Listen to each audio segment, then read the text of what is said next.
Selamat pagi anak-anak. Assalamualaikum warahmatullahi wabarakatuh. Pada hari ini kita akan belajar pada tema 2, subtema 1, pembelajaran 1. Di tema 2 ini kita akan mempelajari tentang persatuan dalam perbedaan di materi Bahasa Indonesia dan Ilmu Pengetahuan Alam. Merdeka! Merdeka, merdeka. Anak-anakku yang hebat, setiap tanggal 17 Agustus kita memperingati Hari Kemerdekaan Republik Indonesia. Pada saat itu, Insinyur Soekarno didampingi oleh Muhammad Hatta membacakan teks proklamasi kemerdekaan negara Indonesia.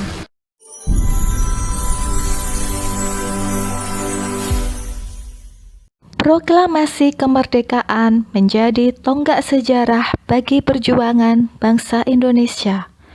Meskipun terdiri atas suku yang berbeda, rakyat Indonesia bersatu dalam memproklamirkan kemerdekaan negara Indonesia.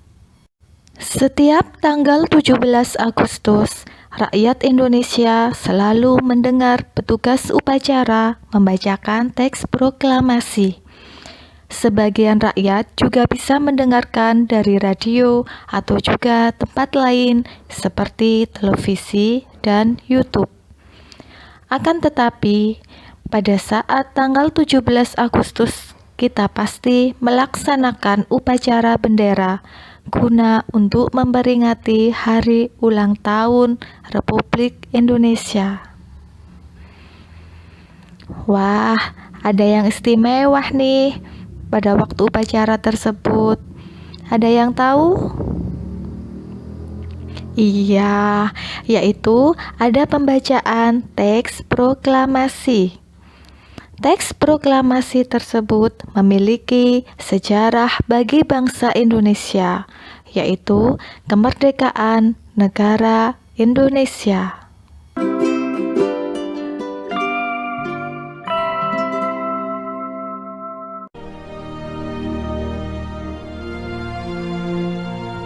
Proklamasi. Kami, bangsa Indonesia, dengan ini menyatakan kemerdekaan Indonesia.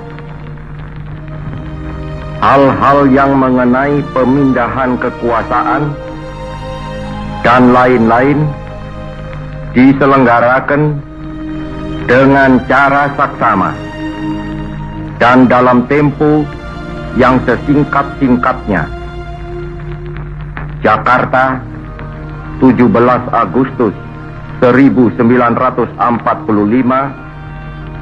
atas nama bangsa Indonesia, Soekarno Hatta.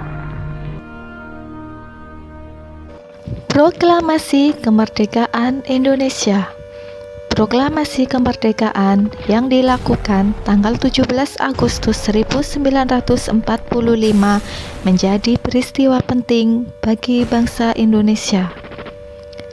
Peristiwa tersebut menjadi tonggak sejarah di mana bangsa Indonesia berhak atas kemerdekaan dan wajib mempertahankannya. Diawali dengan dijatuhkannya bom atom oleh tentara Amerika Serikat pada tanggal 6 Agustus 1945 di kota Hiroshima, dan pada tanggal 9 Agustus 1945 di kota Nagasaki. Jepang akhirnya menyerah kepada tentara sekutu. Peristiwa ini dijadikan kesempatan oleh bangsa Indonesia untuk segera membebaskan diri dari penjajahan bangsa Jepang. Teks proklamasi ditulis di rumah Laksmana Tadasi Maeda, Jalan Imam Bonjol nomor 1. Para penyusun teks proklamasi adalah Insinyur Soekarno, Dr. Andes Muhammad Hatta, dan Mr. Ahmad Subarjo. Konsep teks proklamasi ditulis oleh Insinyur Soekarno. Saat itu hadir pula BM Dia Sayuti Melik, Sukarni, dan Sudiro.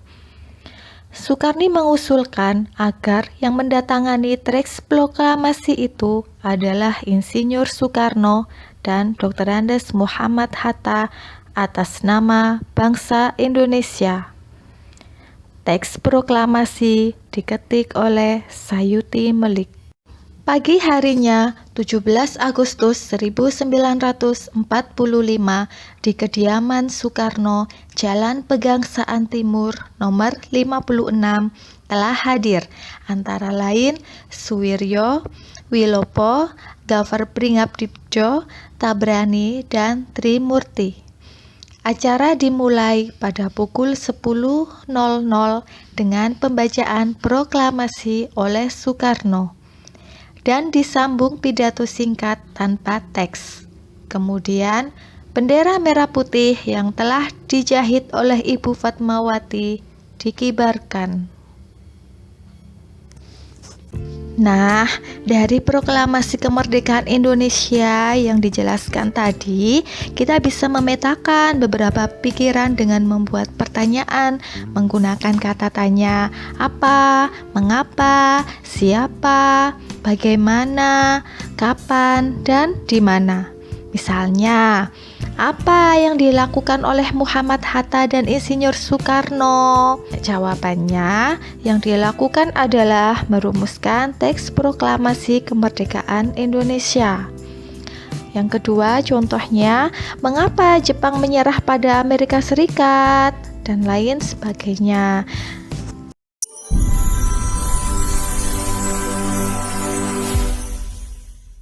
Nah, anak-anak, tahukah kalian bahwa diperlukan kemampuan untuk melakukan penyesuaian atau adaptasi ketika kita ingin menciptakan kerukunan dalam peradaban?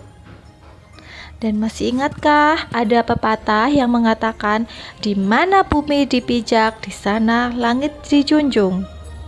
Pepatah ini mempunyai makna apabila kita berada di tempat yang baru, maka kita perlu menyesuaikan diri dengan keadaan setempat. Agar apa? Agar kita bisa menerima dan hidup berdampingan dengan damai. Hal ini juga berlaku pada tumbuhan loh. Agar berlangsungnya hidupnya terjamin, maka tumbuhan harus mampu melakukan adaptasi sesuai dengan kondisi lingkungannya. Bagaimana cara tumbuhan beradaptasi? Ayo kita pelajari. Tahukah kamu bunga teratai? Tanaman ini tumbuh di air. Agar dapat menyesuaikan diri, tanaman ini memiliki akar di bawah air. Tangkai daunnya tumbuh menjalar sehingga daun teratai dapat mengapung di air. Daun teratai bundar dan lebar. Fungsinya adalah agar daun dapat menyerap cahaya matahari sebanyak-banyaknya. Hal ini akan berdampak saat penguapan air dan berfotosintesis. Daun teratai memiliki larutan yang bermanfaat sebagai pembersih daun. Teratai memiliki batang dengan rongga di dalamnya. Rongga ini berfungsi untuk membawa oksigen ke batang dan akar. Meskipun akar berada di dalam air, akar masih tetap dapat bernafas.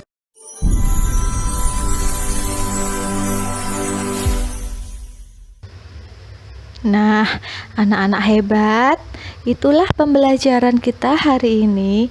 Semoga kita diberikan ilmu yang bermanfaat dan bisa mengerjakan tugas dengan lancar dan tepat waktu. Sampai di sini dulu ya. Assalamualaikum warahmatullahi wabarakatuh.